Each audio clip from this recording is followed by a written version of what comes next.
as well as the host of the weekly Power Hour. I'm coming to you from the beautiful city of Oshawa. And not only do I recognize this beautiful city in this fantastic province, I also recognize that we are streaming across digital and virtual spaces, which also constitutes Indigenous lands. You know, they say that nobody's perfect. That's why pencils have erasers. But in the world of cybersecurity, the cost of a mistake or the cost of a mishap can be quite detrimental. Many of you might remember in the early days of the pandemic, there were a couple of cases of ransomware that hit some hospitals in the EU, and it had resulted in situations where data was misplaced or data was miscategorized. And that had pretty catastrophic life and death happenstances detected to them. In this session today, we're going to speak to somebody who's probably going to be trying to perfect his cybersecurity skills as much as possible, but constantly has to attempt to lower the risk. And in the world of healthcare, this can be particularly challenging. They say coming first or winning is not about coming first. It's about continuously improving yourself. And today we're going to look at a journey in cybersecurity, which is really canvassed around how do you continuously improve yourself and learn from some of your mistakes and grow your own skill sets, but also that of your team within a context of healthcare. So without further ado, please join me in welcoming Kajeevan. Kajeevan, welcome to the Power Hour. Thank you for having me, Ali. And it's a pleasure to be on here. And it was a pleasure meeting you like about a month back, as you said. And I didn't expect to meet anybody interesting. It was, it's more of a social gathering, and I'm glad I met you and networked with you. And it was a great conversation I had with you for the 3 or 4 hours we were there for. Yeah. And it was, again, it's a pleasure being here. Pleasure's all mine. And I think it's extremely important that our audience understands that how we end up meeting other folks and peers in cybersecurity is through networking. And that emphasis on networking, the power of showing up, I cannot overestimate how important that is. So let's dive into this conversation a little bit. Now, to our audience, I will tell you this is that in the world of cybersecurity, I've said this before, it is a very interdisciplinary space. Some folks will call it information security. Some folks will call it by another name. Some folks will club cybersecurity under IT. Some will club it under a completely different portfolio. So Kajeevan, tell us a little bit about your title, which is quite interesting. And what is it that you do at UHN? Sure. So UHN consists of 4 hospitals. And for all 4 hospitals, there's an IT division, which is called Digital. UHN Digital is essentially what it's called. And I'm the manager for the UHN Digital security team. And we report into our CISO. And my primary role involves around implementing cybersecurity tools, and also provide level 2 and level 3 support for our security operation team, and also implement any of the tools that we have purchased, including privilege access management, network access control, firewall, or anything that's related to cybersecurity. Fantastic. I want to build on that just a little bit, because in a very short introduction, you went from explaining firewalls to then privileged access management, zero trust architecture, DDoS mitigation, the whole gamut. There's a lot of different areas that when you're managing a cybersecurity team that you need to be aware of. So let's take a step back. You are quite an accomplished individual, very young as well in this space. How did you begin your journey in cybersecurity? Because you've been very, very focused from your time, I believe, at Seneca College on this field of security. You've always known what you've wanted. Can you tell our audience a little bit about that journey for you? Sure. Yeah. I mean, initially my undergrad was in electronics, and I graduated at the time of where I couldn't find any electronics jobs here. I ended up getting a job as an IT help desk. And from that point, I didn't want to do help desk forever. I was learning quite a bit, but I think at 6 months, I plateaued what I had to learn. And I moved on to doing more infrastructure management stuff, including managing Exchange servers and even some UTM devices and things like that.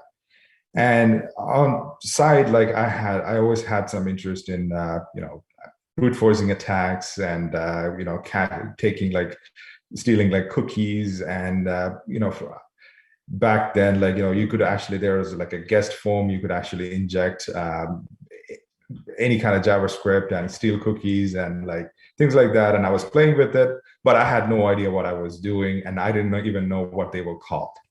And that's basically how my interest in security started. And eventually I applied to Seneca College, which was a 4-year undergrad program in cybersecurity. Yeah. It starts off with like, introduction to like, Linux and basic of computers, and it goes all the way up to like, ethical hacking. And Absolutely. it doesn't give you the full knowledge of what you essentially need for everything, but it gives you the very good basic of what you need to get into the industry and be a senior analyst or an analyst level job and learn from that point. And the foundations I obtained from there, it's phenomenal.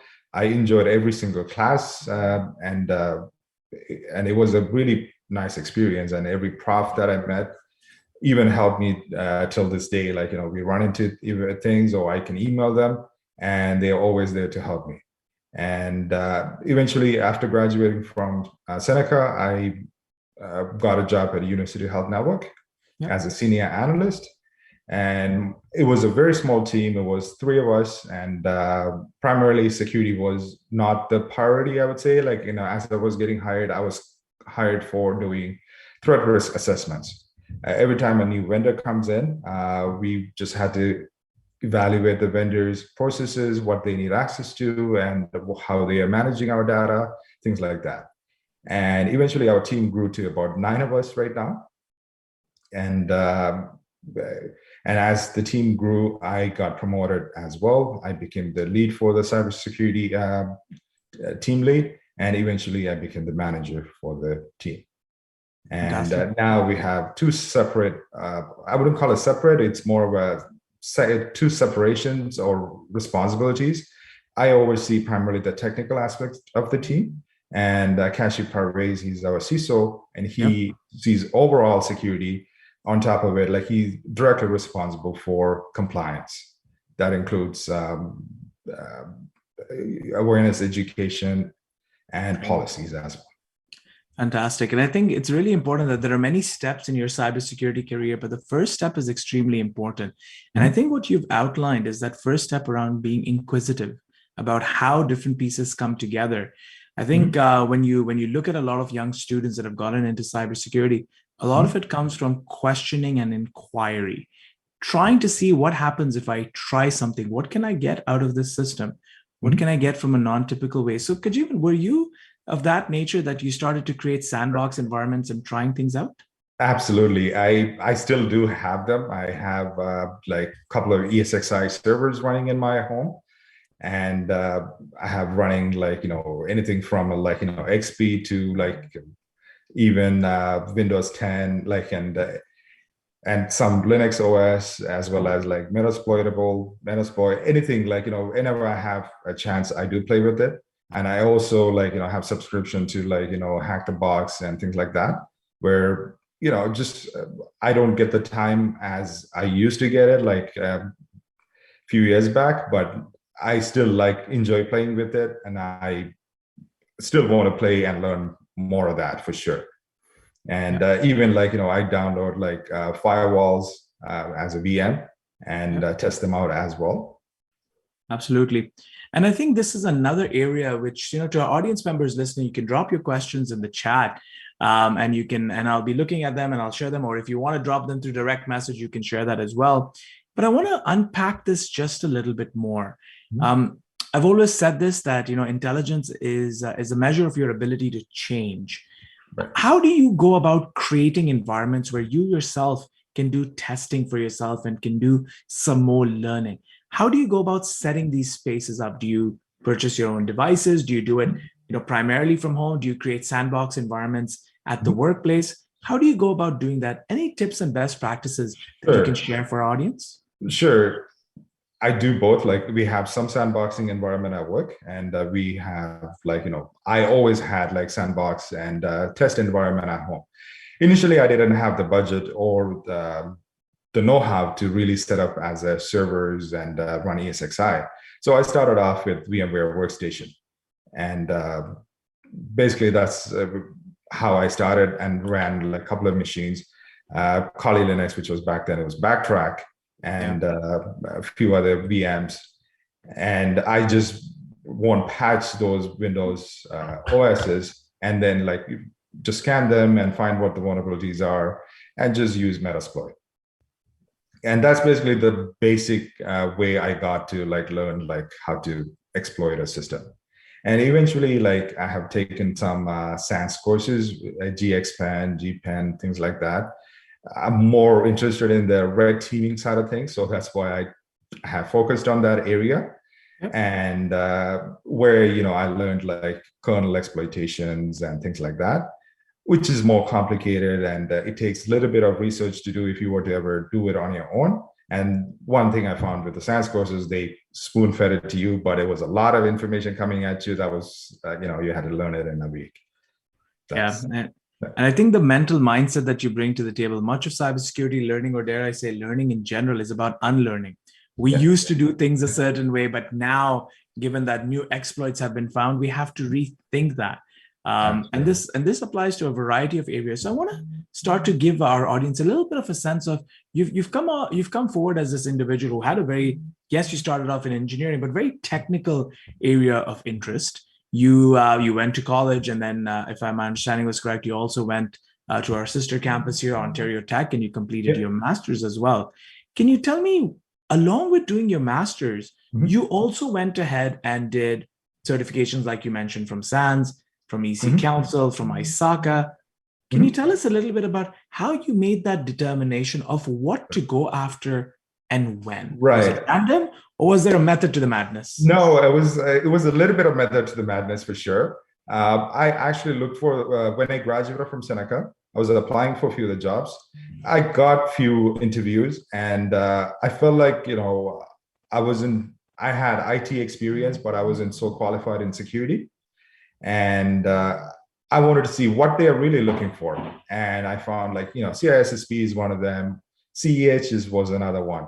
And CISSP required like 6 years of experience in to get that. Like, so I started taking on the certifications first that I didn't need so much of experience, and rather I can learn it myself. So I think I started with CEH or Security Plus, and then CEH. And then I was able to take CISSP, given I think I had school experience and some experience it counted towards. And by the time I was able to get that as well. And eventually I started getting SANS courses just because I wanted more hands-on experience, but more of a high-level skilled red teaming certifications, so to speak. I didn't even, for the most part, I wasn't focused on getting the certification. I was more focused on just getting that experience. Correct. But that included a certification exam, and I was like, okay, I'm going to obviously try it and do my best to get that done. Interesting. But the first few, for sure, like, you know, there was a method to the madness, as you said, like where I was looking for the jobs that I was interested in and what they were looking for, and how I can, And I think, you know, I'll add to this for our audience that's listening. As you know, the Power Hour is really helping you to get to know what's going on in the minds and the hearts of some of these experts in cybersecurity. And I think one of the things that I am really taking away from this is the discipline with which you organized yourself. Along with doing all of this, you know, you've got to determine a path. You've matched careers with requirements. If I can be a little forward and ask you this, I mean, I know you travel on your own personal jet, and I've heard great things, but you know, all of this comes at a financial cost as well. How did you do that budgeting process? So my parents were very supportive. Like basically, I wasn't paying any rent, and everything else, like, you know, I had to pay for. So, but I was working. I had a full-time job while I was at Seneca College, and I was in full-time school. So it was a lot of sleepless nights, but it worked out and it paid off, and I enjoyed every minute of that. And I actually miss going to school, and that's one of the reasons I have taken on the master's program. And I just want to correct you on that. Like, I haven't graduated yet. I have 2 more courses, which I'm completing this right now.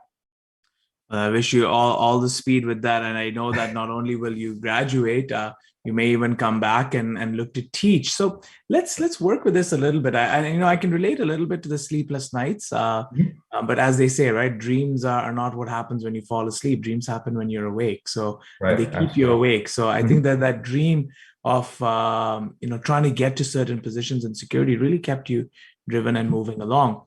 Let's talk a little bit more about the training and certifications piece. Sure. There are decisions obviously that you made around, I want to pick certain trainings that are related to the jobs that are out there in the marketplace. And then as you progressed, you want to go back to school, etc. How important was it for you to balance theoretical knowledge and technical? And I'll give you an example. Sure. Often you'll go through certain trainings where you're given scenarios. You're almost put in sort of role-playing activities, or dare I say even tabletop-like activities, where you're discussing what would you do. But in other scenarios, you're actually playing out, or you're in an environment where you are in the position, almost like in a range, where you are wearing a red hat or a blue hat. Which one do you prefer, or how do you strike a balance between the theoretical and applied? For sure. Yeah. I come from the applied background. Basically, like, you give me a computer and try to, can you break this? That was me when I began my career, or even like, I enjoy that. Like, even every time there's a pen testing opportunity, like at UHN, I'd be like, hey, I'm doing this one. Like, I'm still taking on some of those challenges. But as a manager, I have to apply my, basically apply my skills in a way to guide my team. And the know-how is, I think some of it came from like, just being in the industry for like, 5-6 years. And there are a lot of things I learned from Kashiv as well. Like, he comes from he have a wealth of knowledge, who've been in the industry for like 20 plus years in security. And I see things he do, and I was like, I wasn't really thinking that way. Why would, and I will actually take that back, and I was like, why did he think like that, or how did he come up with that? As opposed to, because I'm more of a techie and I will think more in my way. Oh yeah, like, I always have a technical solution, and he always have a people solution. And that's the difference between a leader and a techie, I suppose. Yeah, and one of the things that you hear a lot in the Power Hour is that aspect of people, process, and technology. And you need to sort of work with that and work within those paradigms.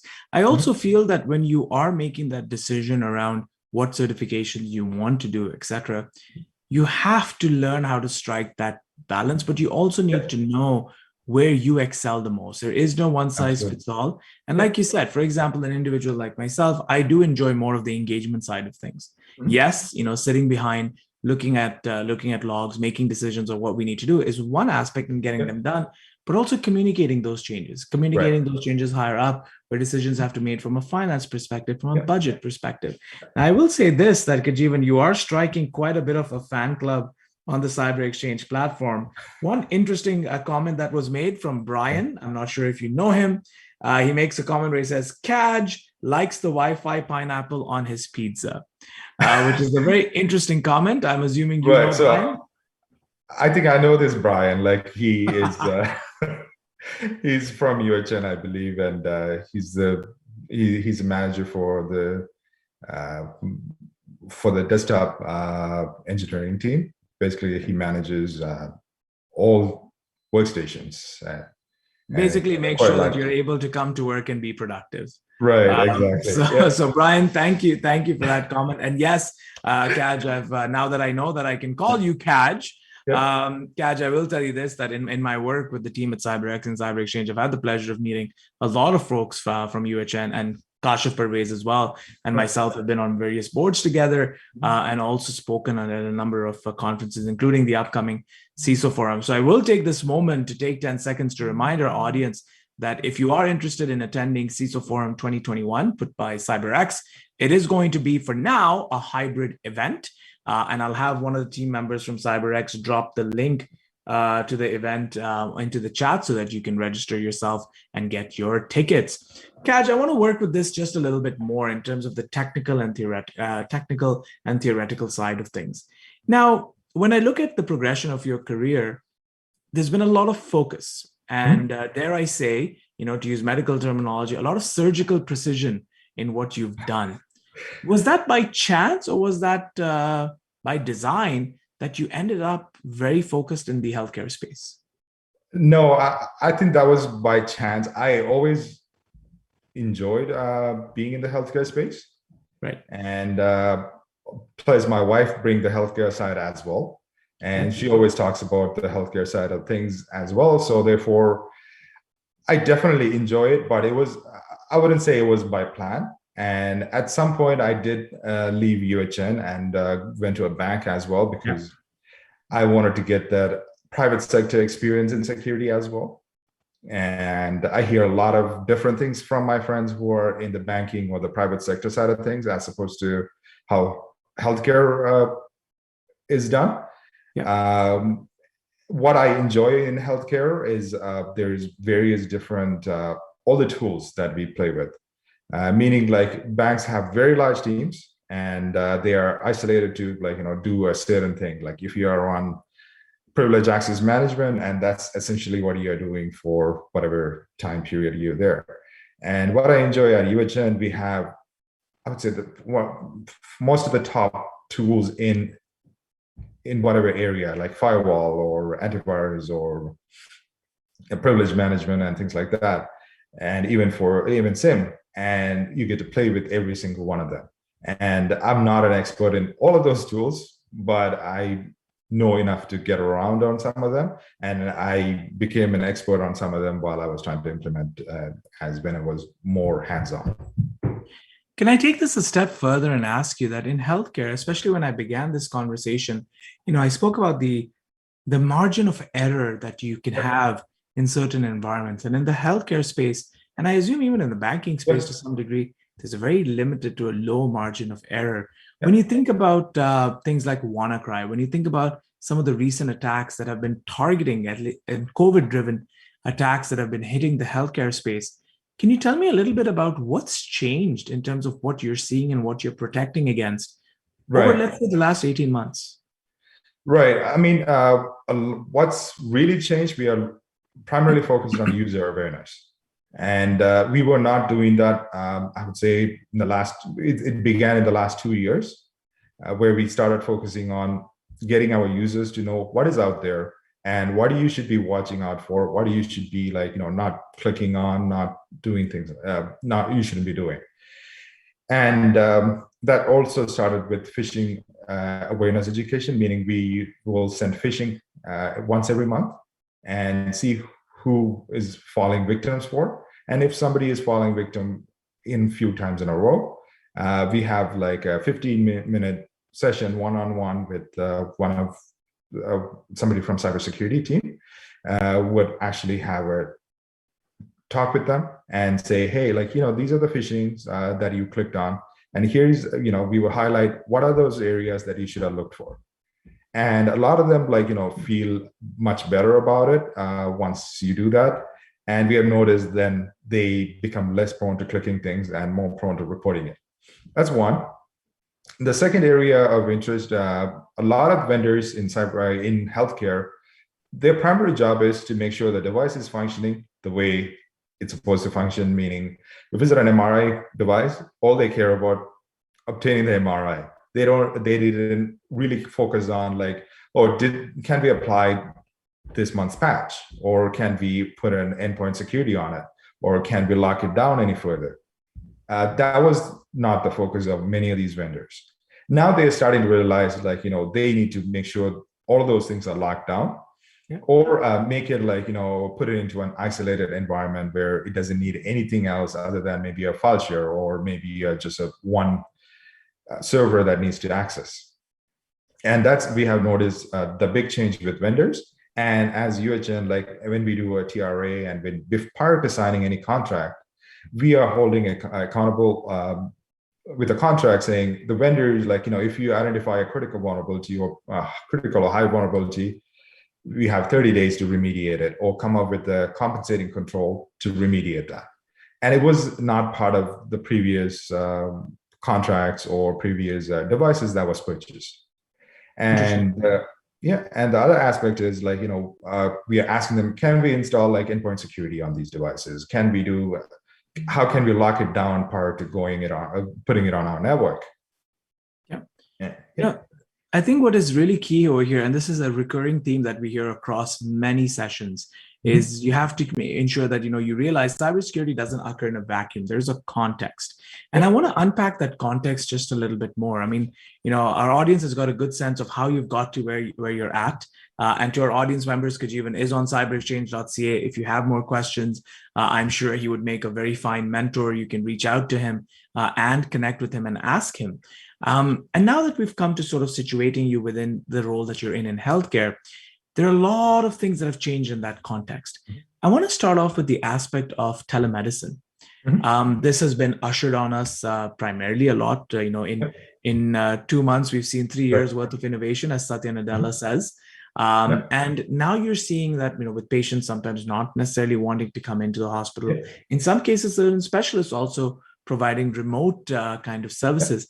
How has the world of telemedicine shaped your practices in security? Sure. Yeah, it was a great challenge. I think we had like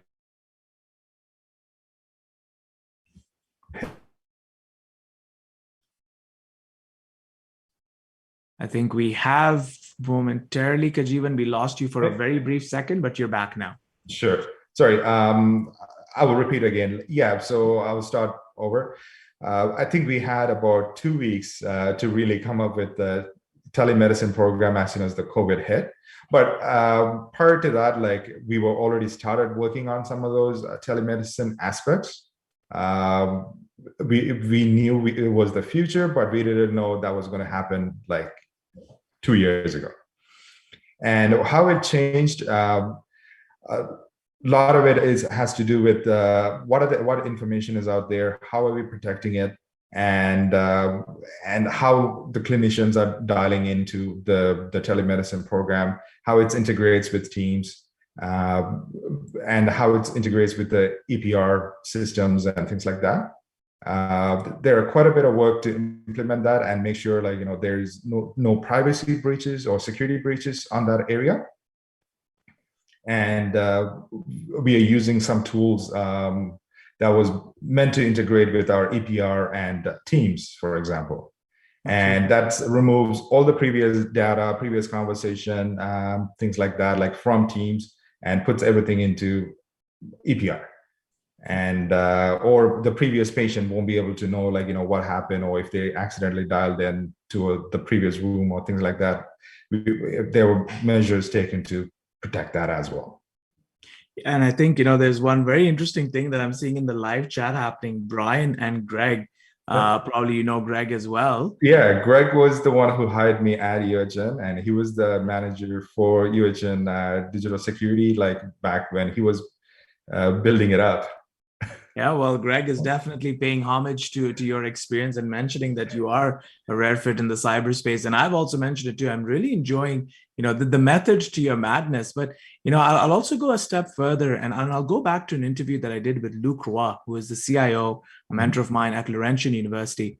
And, he mentioned this really, really well, where he said, Ali, when we had to go through this process of digital transformation, it wasn't necessarily budgets that worried him or technology that worried him. It was culture.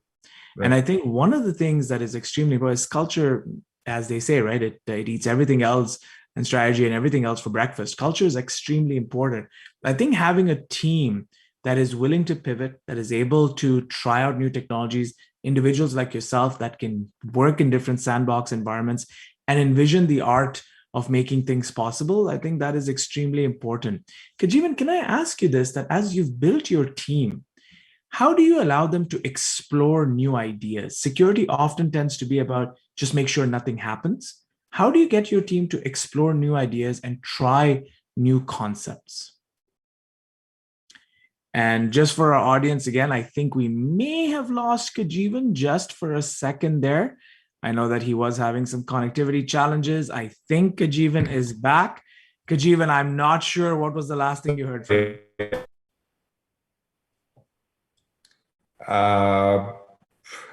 Right after Greg and you mentioned about your mentor, and that was the last thing I Not a problem. So I will repeat it for you.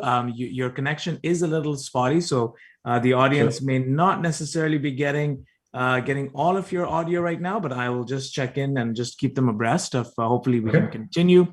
So what I was talking about was the importance of culture and how culture can help shape the way in which we engage in digital transformation. Right. How have you empowered your teams to try new environments? How have you allowed them to try new architectures or new technologies? Can you comment on that a bit? Right.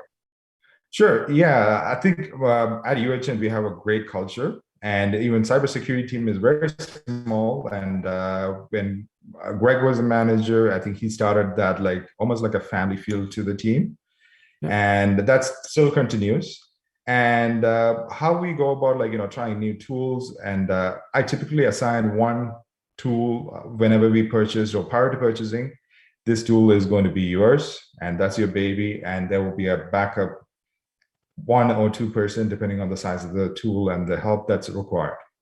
And they run with it from implementation to actually having up and running and maintaining and things like that. And it gives a great sense of ownership for them as well. So it's like, hey, the sim is up and running, and my tool is like, I'm still, I'm in halfway through implementation. I need to get that going too. So Yeah. it also gives them a healthy competition within the team as well. Yeah. And I think this is where we can start to unpack the context around what's changed in healthcare and technology and cybersecurity. I'll come to another area, which has definitely been an area of extreme interest, especially for folks like myself who work on applications that are driven by AI, for example. And that is the endpoints that are starting to emerge within the hospital space. Now, there are multiple endpoints, especially endpoints that are meant to track data, endpoints that are meant to IoT kind of environments, Internet of Things that we know can quickly become the Internet of Threats. But how do you manage now with patients, for example, bringing in multiple mobile devices, 2 or 3 at a time? Yeah, patients is easy. We have a guest network. They don't have access to anything internal. The not so easy is our staff. Because they some of them have a private office. They could plug in a device that's their own laptop, or they could bring in a cell phone that's not on MDM. And things like that is very difficult to control. And we are in the process of implementing NAC, network access control. For the most part, like we have decent control right now, where we can isolate those devices or put them onto an internet-only VLAN, where essentially we, even if you plug it into the UHN corporate network, it will give you internet-only access. And therefore, like it's no different from a managed guest access. And that we want to widen that to all the hospitals, but that's going to happen in the very near future. And I think the architecture and segmentation of your network and knowing how to orchestrate those different layers is where, one of the things that Kaj that you bring to the table, and I know you mentioned your engineering background, is cybersecurity folks who also have an understanding of network topologies, who also have an understanding of how to isolate devices, so on and so forth, and create different networks and have that communication structure with the telecoms team, I think adds for a much more robust cybersecurity stance and is much more robust cybersecurity posture for an organization. Kaja, I know that you're having a few difficulties with the connectivity, so we'll go on for about 5 or 6 more minutes. But there are a couple of interesting areas of discussion that I wanted to dive into. So you mentioned, I mentioned rather about AI and automation and end users, patients, but you mentioned doctors and staff members using different tools, some hosted on their own devices, etc.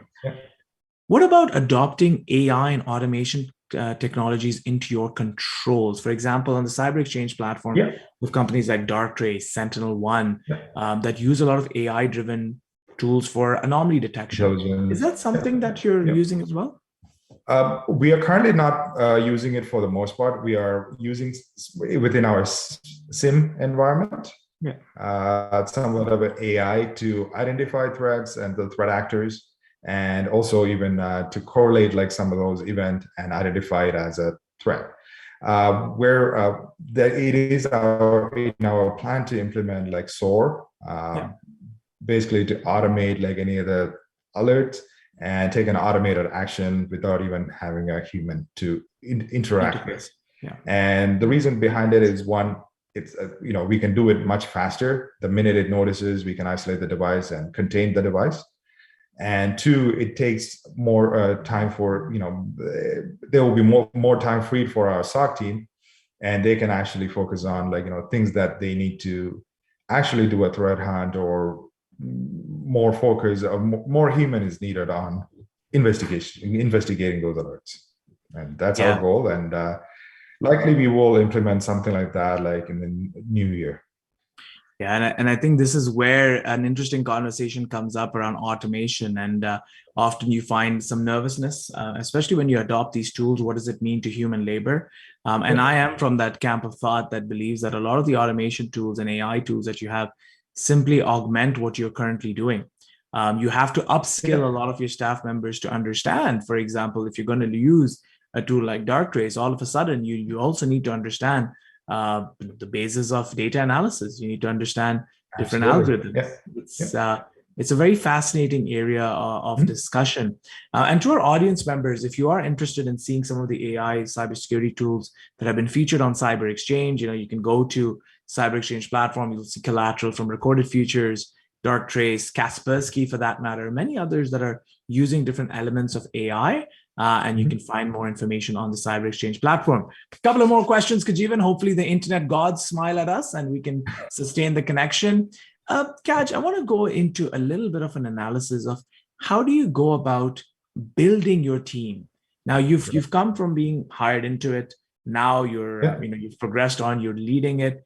How do you go about, for example, bringing in interns or co-ops? What's your philosophy around building cybersecurity teams? Right.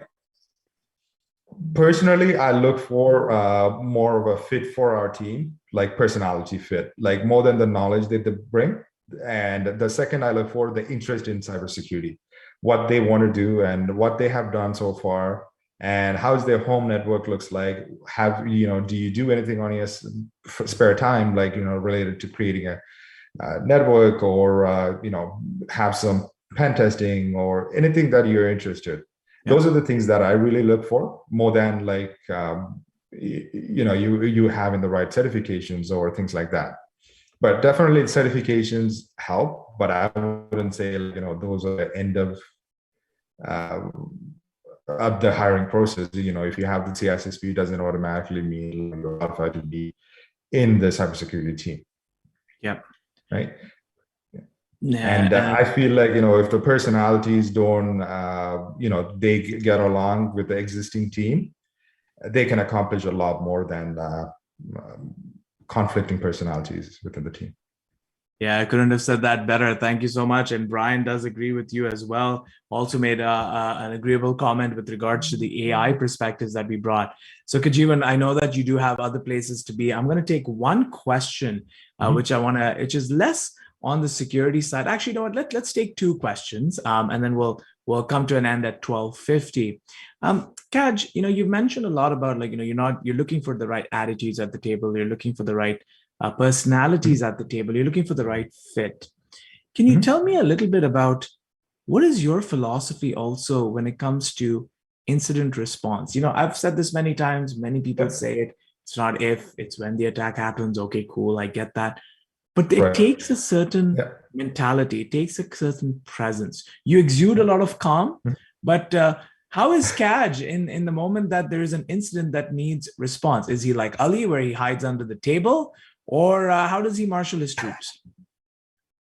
So, I wish I could hide, but most of the time, it's healthcare. We are dealing with patient safety. We want to make sure, it's not, for example, a ransomware attack. We want to isolate it or contain it as much as we can and identify, what went wrong and what are the devices even impacted by that.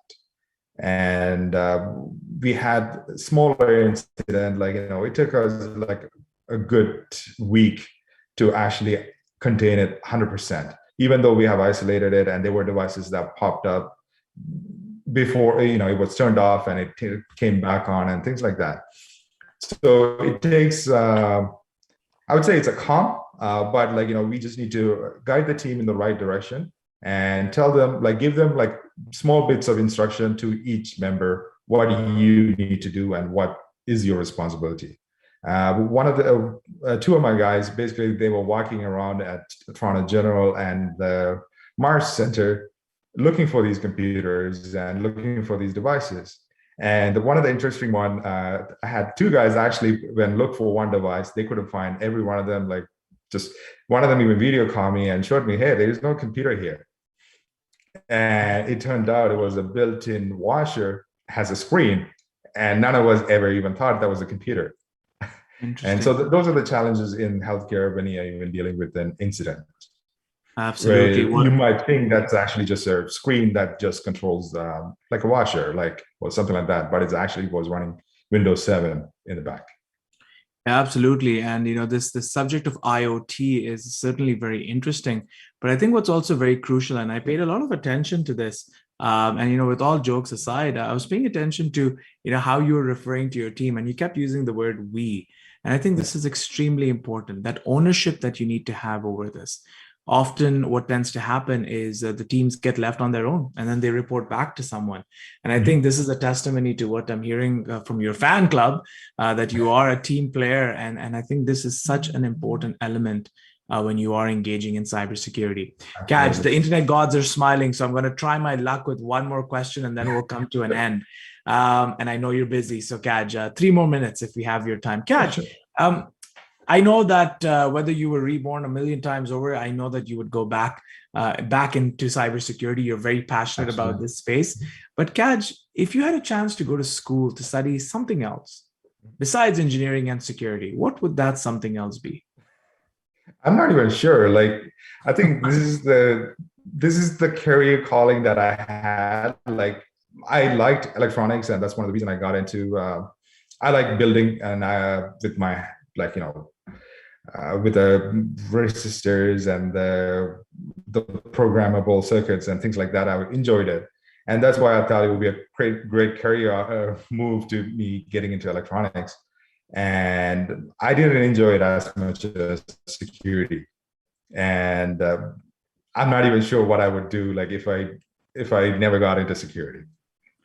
Well, Kaj, when we met at that event, the socially distant wedding that we met at, I would have thought it would have been fashion design, because you were the only one who walked in with a dapper suit. All of us wore loose clothing because we just wanted to eat. But Kaj came in with a fine suit, a well-done beard, nicely parted hair, and nicely gelled together. So I thought it would have been fashion design. Anyways, Greg is going to have a field day with that. Fair enough. Anyways, Kaj, listen, I know you've got other places to be. I wanted to just thank you again for your time today. I am going to ask you that while I bid the audience adieu, I'm going to ask you to stay on so that once we turn down the stream, you and I can just have a quick debrief in the green room. But I will say this, Kaj, you have definitely got a bit of a fan club. There's Brian, who's had a very nice laugh at this. Greg said that you would have become a makeup artist. So I'm sure the three of you, and I'd love to join, should meet up for drinks and we can have some more chats. But we should do more of this, Kaj. I think you definitely have a lot to offer. And if there's one thing that I can say is that you are the complete package when it comes to knowing how to approach security. And I have absolutely no surprises why you work so well with Kashif Pervez. When you get to see Kashif, tell him Ali from Durham College said hi. If there's one thing that I've learned today, Kaj, is you're certainly smarter in cybersecurity. You're certainly brilliant when it comes to IT and technologies. But when it comes to beards, I definitely have the mighty beard. I think so too. Yeah. So I have one thing over you, but nothing else. Kaj, my man, it was a pleasure having you. I'm going to ask you to stay on. To our audience, again, thank you for joining. I do apologize. We had a slight delay. The internet gods have not been that favorable with us today. It happens once in a while, but Kaj has been a super sport. and he's gone along with this. I do suspect Kaj is also live streaming cricket right now. I think his team is playing as well, so that might be interfering with his bandwidth, but that's another subject for another day. To our audience, a couple of more power hours for the fall will be announced. Some exciting announcements from the team at CyberX about some upcoming events. I too, from my team at Durham College, will be hosting quite a few sessions and talk shows across the fall, so keep it at cyberexchange.ca. Lastly, I highly recommend that all of you consider coming to the CISO Forum. The link has been dropped in the live chat. It is a hybrid event. You're welcome to come in person, or you're welcome to join in remotely, and you'll get to hear from some fascinating speakers perhaps not as fascinating as Kaj, but they're getting there, and you'll have a wonderful experience at CISO Forum 2021. Once again, this is Ali Hirji on behalf of myself, the team behind the Power Hour, and the team at Cyber Exchange. I ask you all to enjoy your weekend. It's getting a little chilly, but stay safe, stay healthy, and I'll see you at the very next Power Hour. Thank you, everybody. Thank you. Thanks for having me.